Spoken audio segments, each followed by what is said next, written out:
সাংস্কৃতিক তথা শৈক্ষিক নগৰী ৬০০ বছৰীয়া আহোম ৰাজত্বকালৰ শেষ ৰাজধানী যোৰহাট চহৰ গাতে লাগি থকা নৱালী হৈ চৰ্দাৰআলি টিমটিমিয়াৰ এটি প্ৰাকৃতিক মনোৰম চালে চকুৰোৱা চাহ বাগিচা আৰু শাৰী শাৰী সাঁচি গছৰ মাজত সুন্দৰকৈ নানা তৰহৰ ফল ফুলৰ বাগিচাৰ মাজত নতুনকৈ সংযোজন হ'ল জলপৰী নামাকৰণে এখনি আভিজাত্য ৰিজৰ্টখনিত আপোনালোকে জুতি ল'ব পাৰিব নানা লোভনীয় খাদ্য সম্ভাৰৰ লগতে নিৰিবিলি শান্তিময় পৰিৱেশত বিয়া জন্মদিন বা অন্য যিকোনো অনুষ্ঠানৰ সুবিধা লাভ কৰিব পাৰিব এই জলপৰী ৰিজৰ্টত। অতি কম মাননিতে ৰিজৰ্টখনিত থকা লেকত আপোনালোকে কৰিব পাৰিব বটিং। গতিকে আজিয়েই আহক সপৰিয়ালে জলপৰী ৰিজৰ্টলৈ আৰু লগে ভাগে হাঁহি ধেমালিৰে এসাঁজ খাওক জলপৰী ৰিজৰ্টত। ৰাইজক উৎকৃষ্ট মানৰ সেৱা আগবঢ়াই হৈছে আমাৰ একমাত্ৰ লক্ষ্য। আমাৰ ঠিকনাটো হৈছে নৱালী টিমটিমিয়া যোৰহাট। আমাৰ যোগাযোগৰ নম্বৰটো হৈছে 7896524655 অথবা 6001394297।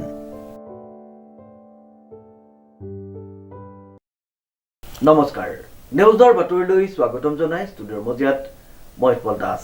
চাহক আজিৰ বাতৰি। যোৰহাটৰ মায়ামৰা পূৰ্ণিমতী সত্ৰত ফাগুনৰ বৰকীৰ্তন সম্পন্ন। ভাগৱত শোভাযাত্ৰা স্মৃতিগ্ৰন্থ উন্মোচন। News narrate report. যোৰহাটৰ মায়ামৰা পূৰ্ণিমতী সত্ৰত দুদিনীয়া কাৰ্যসূচীৰে অনুষ্ঠিত হোৱা ৩৩০তম ফাগুনৰ বৰকীৰ্তন মহোৎসৱৰ সফলভাৱে সামৰি পৰে। উক্ত মহোৎসৱৰ লগত সংগতি ৰাখি কল্পতৰু নামেৰে এখনি স্মৃতিগ্ৰন্থ উন্মোচন কৰা হয়।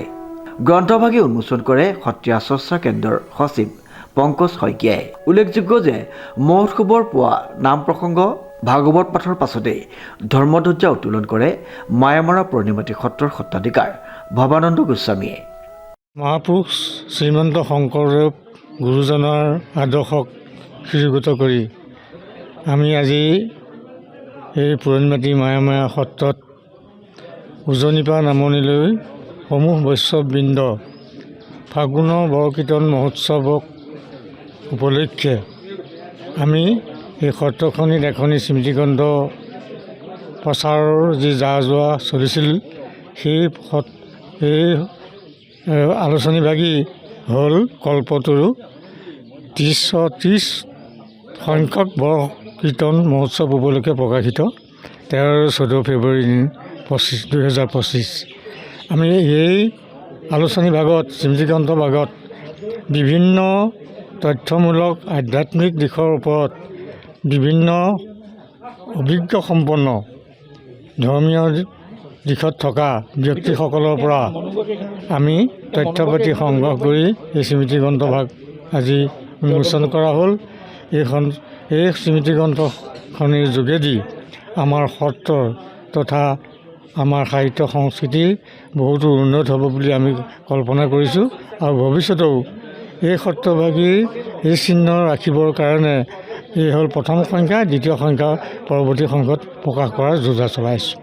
ইয়াৰ পাছতেই ভাগৱত শোভাযাত্ৰা বাহিৰ কৰা হয়। প্ৰায় ৩ কিলোমিটাৰ জুৰি বাহিৰ কৰা শোভাযাত্ৰাত ৰাইজে সহযোগিতা আগবঢ়ায়।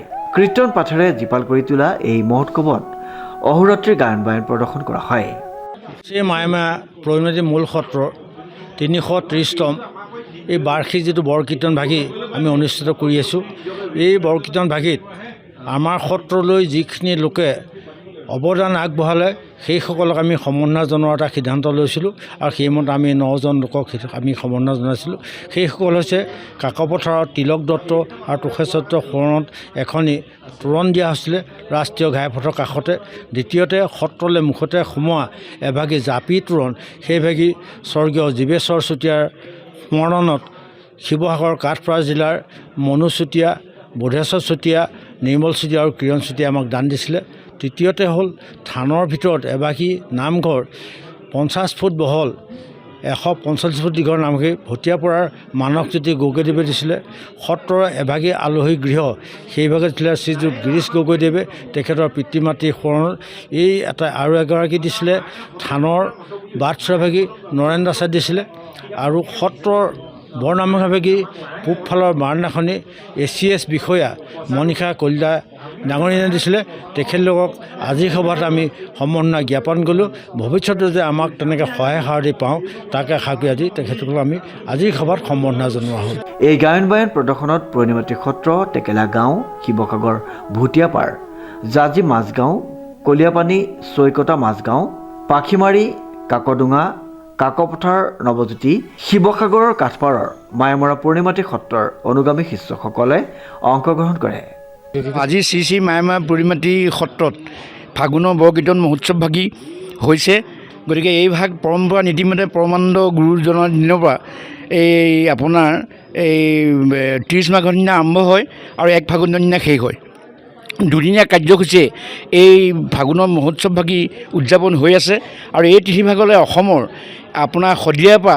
এইপিনে ধুবুৰী আমাৰ মাজুলী কি জালুকবাৰী আৰু আপোনাৰ মেৰবিল আমাৰ সীমা এই গোটেই ভকতসকলে আহি আমাৰ ইয়াত এই তিথিভাগ অহোৰাত্ৰি কীৰ্তন ফাগুনৰ বৰকীৰ্তন হয় অহোৰাত্ৰি গায়ন বায়ন হয় আৰু অহোৰাত্ৰি সমাজ ব্যৱস্থা আগৰদৰে হয় গতিকে আজি যিসকল আহি আমাক ইয়াত গায়ন বায়নৰ পৰা আদি কৰি উপস্থিত হ'ল আমাৰ সত্ৰৰ প্ৰায় 8,500মান শিষ্য আছে আৰু এই শিষ্যসকল প্ৰায় গাঁও ভূঞে সকলো যুৱক যুৱতী আহি আমাৰ ইয়াত উপস্থিত হয় ভকত বৈষ্ণৱ আহি উপস্থিত হয় আৰু এই ফাগুনৰ বৰকীৰ্তনৰ এই ভাগ কালি আমাৰ শোভাযাত্ৰা হৈ গ'ল কালি বহুত মানুহ উপস্থিত হৈছিল গতিকে এই মিটিং এই সভাখন হ'ব লাগিছিল কালিয়ে গতিকে আজি হোৱাৰ কাৰণে অলপ কিছু ভক্ত বৈষ্ণৱ কমিল তাৰ কাৰণে আমি দুখিত গতিকে আজি আমি আপোনালোকক আহি পেলাই আমাৰ সত্ৰত আজি যি ভাগে এই ভাগ বঢ়াই দিলে যিটো কৰ্ম কৰিলে আমি খুব আনন্দ হৈছোঁ আৰু আপোনালোকলৈ আমি শুভেচ্ছা জ্ঞাপন কৰিছোঁ মহোৎসৱৰ সামৰণি অনুষ্ঠানৰ লগত সংগতি ৰাখি সত্ৰৰ নিৰ্মাণ কাৰ্য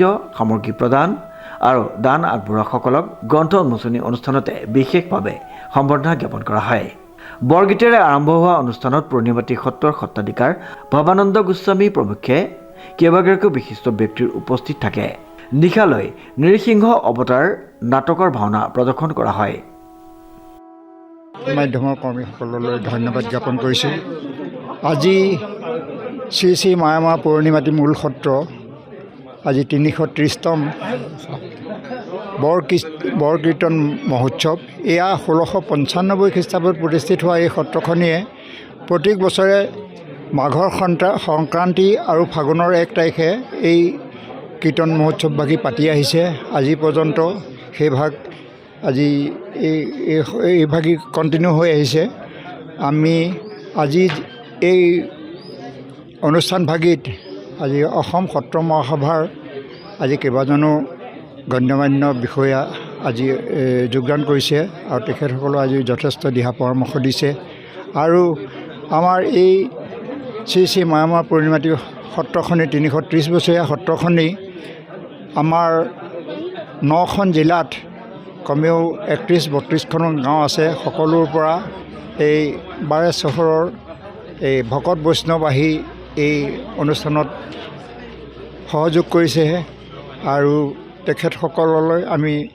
আমাৰ এই সংবাদ মাধ্যমৰ যোগেদি সকলোলৈকে আমি শুভেচ্ছা আৰু অভিনন্দন জ্ঞাপন কৰিছোঁ আৰু যিসকল ভক্তই অশেষ কষ্ট কৰি আমাৰ এই সত্ৰৰ অনুষ্ঠানটিত আজি উপস্থিত হৈছেহি সেইসকলক আমি অশেষ ধন্যবাদ দিছোঁ আৰু ভৱিষ্যতেও যাতে তেখেতসকলে আমাক সহযোগ কৰে আৰু এই সত্ৰলৈ এই অনুষ্ঠানটিত আগবাঢ়ি আহে আমি তাকে আশা কৰিছোঁ যোৰহাটৰ পৰা প্ৰশান্ত গায়নৰ ৰিপৰ্ট নিউজ নাও।